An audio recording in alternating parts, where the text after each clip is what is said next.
The Hamas attack on Israel Saturday took most regional powers by surprise, but many analysts say Iran would have approved the assault in advance.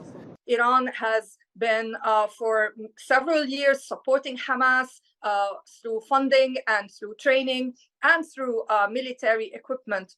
Decisions to engage in war by these groups like Hezbollah, Hamas, the Islamic Jihad, and others can only happen with explicit prior direct agreement from Iran. But this is very different from saying that Iran ordered these groups to do these attacks. Iran has described Hamas's actions as the manifestation of resistance, but denied any responsibility.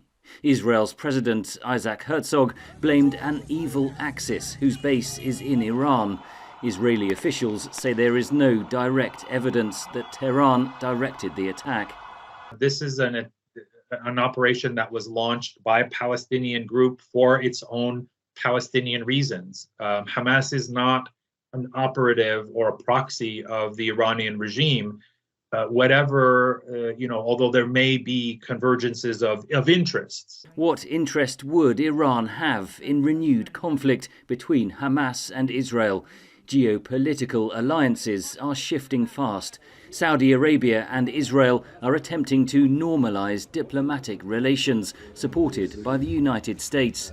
The Palestinian Authority, a domestic rival to Hamas, is taking part in the talks. The deal involved Saudi Arabia talking to the Palestinian Authority.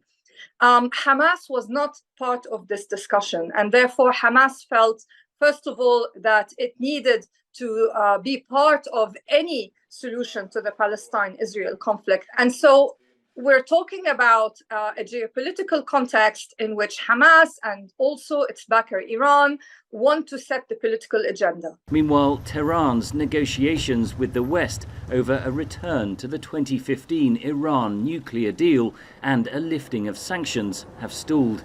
Troublemaking is negotiating by other means. And I believe that this is applicable to this situation. I'm not sure Iran is seeking a larger confrontation. As I said, it's probably seeking attention and seeking basically to convince the big powers involved in the region, particularly the United States, to take Iranian role in the region seriously. Washington should reassess its Iran policy, argues Khatib. U.S. foreign policy has focused on Iran's nuclear file and has, in a way, pushed Iran's regional role to the margins. I think there is now no denying that Iran's regional role needs to be central to U.S. policy. U.S. Secretary of State Antony Blinken said Sunday he had not yet seen direct evidence of Iranian involvement in the Hamas attack.